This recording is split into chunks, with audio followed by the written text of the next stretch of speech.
Thanks, and thank you for being here. It's a great honor. Retail is something we do as part of our business working with Fortune 100s, and I'll go into that later on. But I'm going to start off speaking about 3D printing. Obviously, everybody saw it today in the other room. Who has seen metal 3D printed objects? Right. Who knows that we can print 300 different materials, including titanium, steel, and gold? OK. So those few hands indicate to me that maybe I need to step back a little. But first of all, a bit on me. I'm half English, half German, as you can tell. In the last decade, I've lived in India, Nigeria, and now in the US, in Silicon Valley, working on venture capital mainly, and now starting a company. After that, I went to a place called Singularity University. And since then, we've started Authentise. At Authentise, we create software to make distributed manufacturing a reality. Distributed manufacturing, what does that mean? I'll get into that in a second.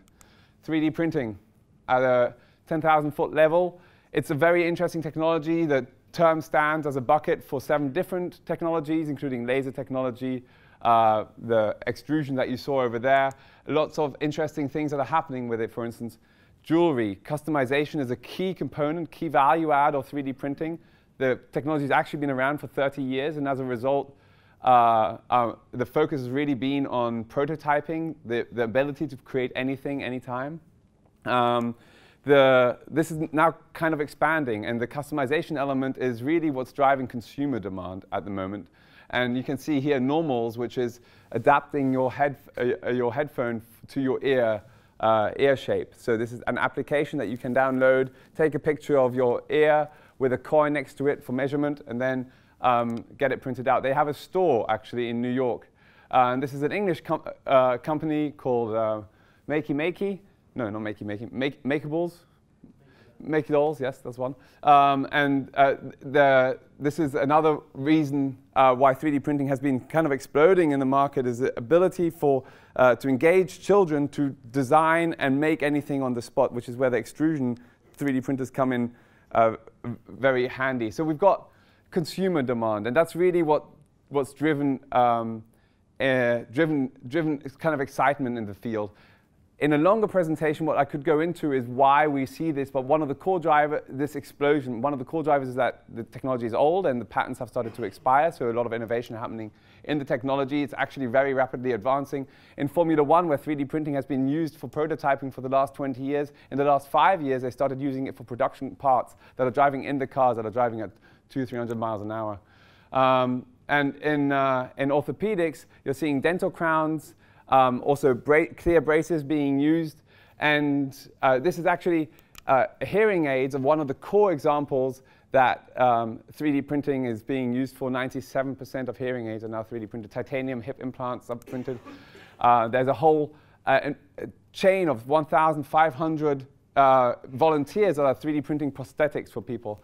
Obviously, 3D printed houses are growing. You will have seen in the news. In China, they printed 10 houses in 24 hours using 3D print technology. So this is really exciting, and this is kind of the pinnacle of 3D printing, is a fuel injection nozzles made by GE, flying on the new LEAP jet engines.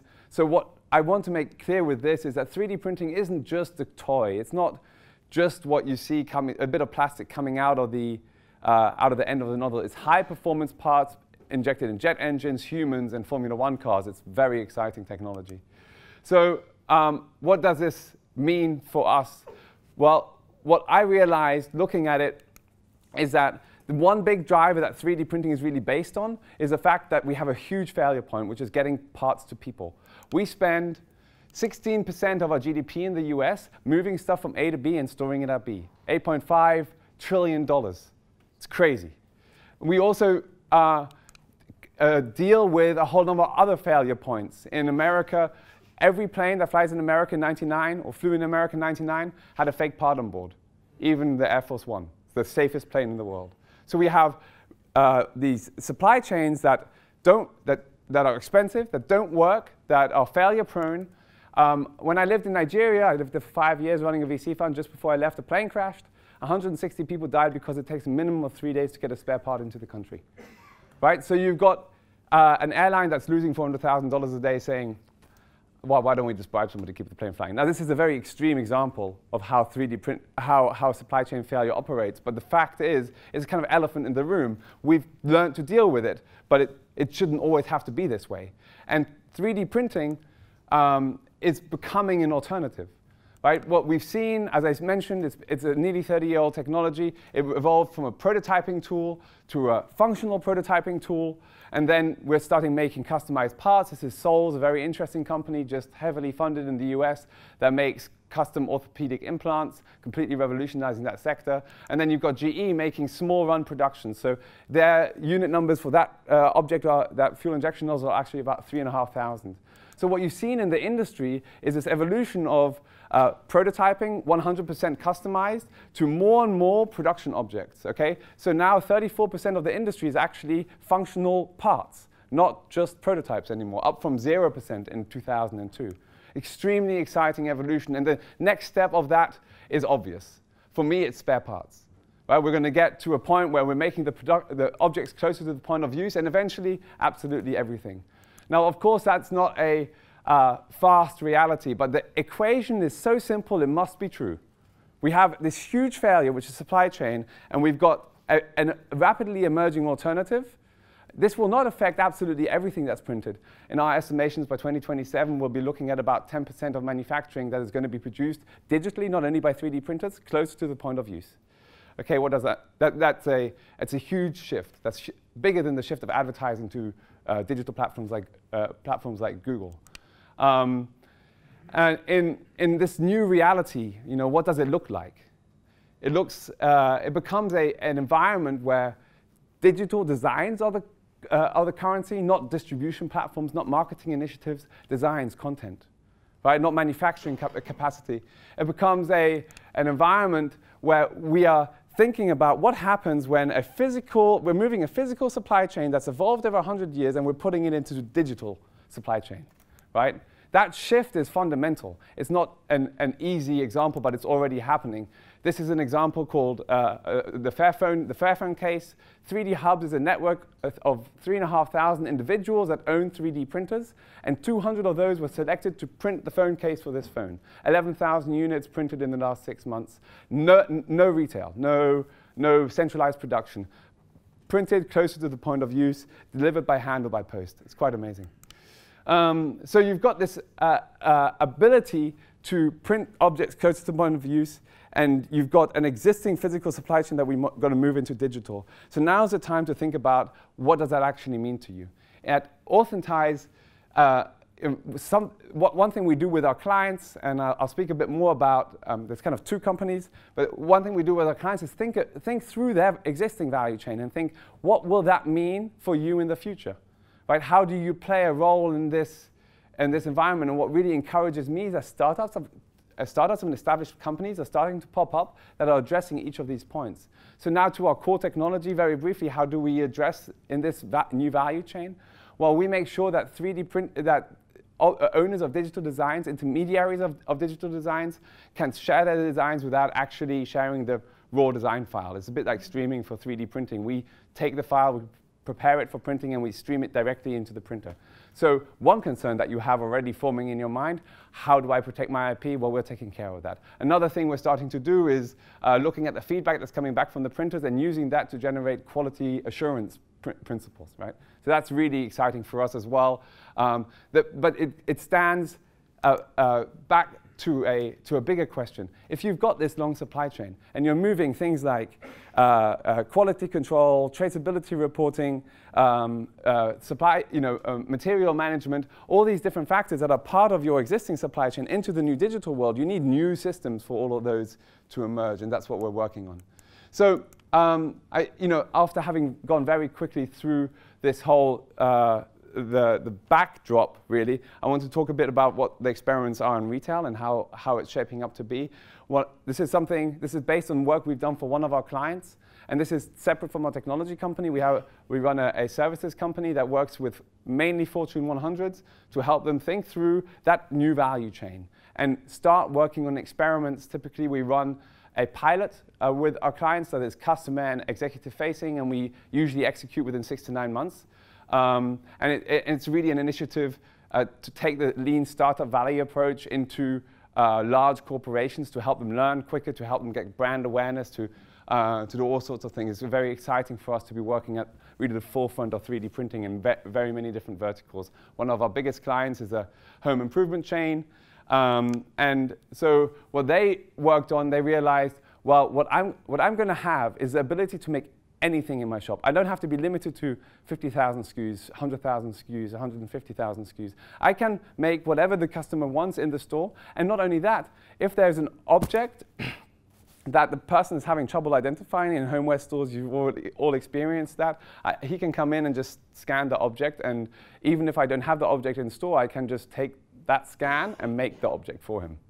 Right? So we're replacing the shelf with just a tiny little unit at the end of the shelf that allows him to print objects on demand. Now, there are many questions about, is the technology there? And I'll go and probably address those in the question time. Another thing that we've seen, and we're also deploying for this customers and others, is the ability of users. And you've seen a wonderful example just in the lab today. Allowing people to customize objects.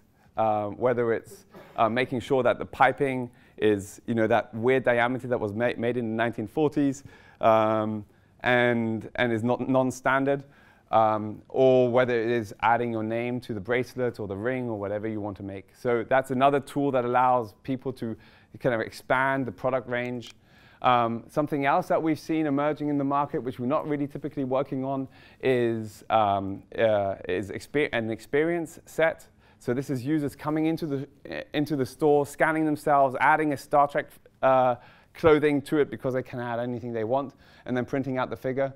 This is offered as a suite from various providers, including 3D Systems in this case. And then lastly, what we've been working on tangentially with clients is the ability, addressing a pain point that many people, especially in the fast gifts industry, seem to have. I didn't know about this before.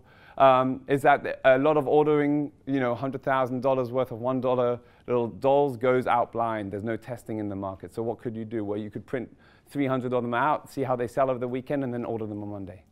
So there's a lot of opportunity in the space to deploy 3D printing, and that's really where the value of the technology is going to be generated. But back to distributed manufacturing. How do you know that you're not going to be disintermediated by the fact that this technology allows the content owner to sell directly to the customer or somebody very close to that point of use?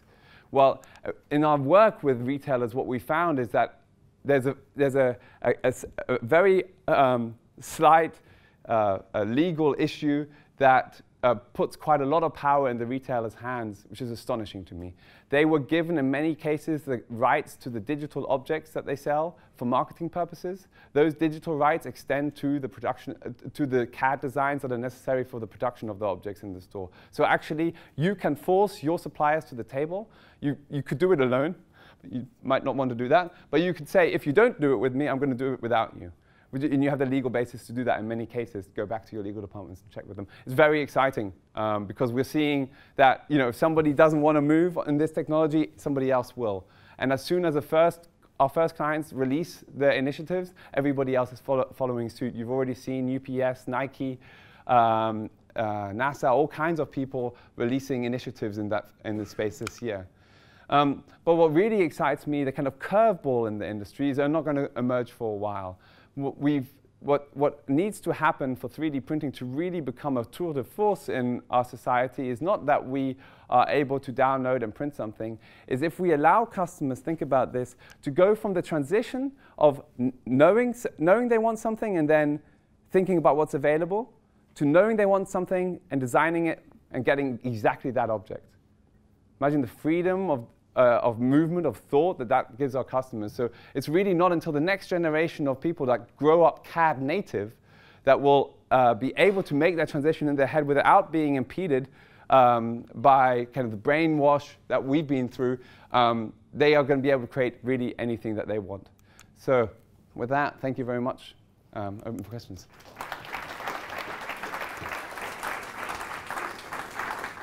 Andre, how many years before most of the people in this room will be able to go to their local retail outlet and get the 3D printed spare part that they need?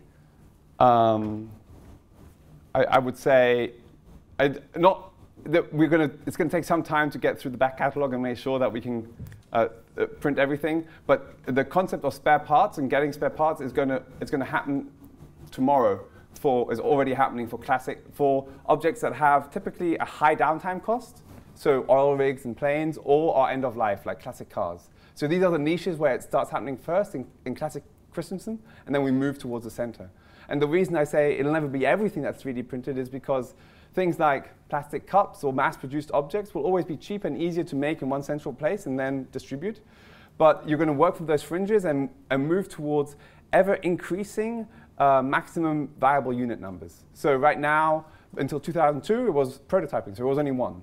Right? But now your GE is making 3,500 of their objects, and soon it'll be 10,000, and then it'll be 100,000. We'll never get to 1 billion, but we'll get pretty high. So what I'm saying is, right now you can already work with this technology at the fringes, and you're just moving towards the center as we go along. And your business is a licensing model? Yes. So we acknowledge that this transition from physical to digital is really disruptive, and it's really painful for organizations to go through, especially if they've built these supply chains. So we just start addressing IP as a concern because it came up most frequently, and now we're doing quality assurance because that's the second most mentioned. But there's going to be dozens and dozens of applications that we learn through our engagements with Fortune 100s and understand what their barriers are to it. But can you really protect IP when I can scan any Philips Stark lampshade and print out my own version? You can. You don't need 3D printing to. You don't need a 3D printed object. You can go and get the object in your store in the store and then scan it. In many cases, 3D printing is actually safer because I can embed watermarks, physical watermarks in the object that make it not impossible to scan, but where I can prove that that object was printed at that time in that location by that person, and I can authenticate that object much more securely than I could a mass-produced object. Thank you, Andre. Thank you.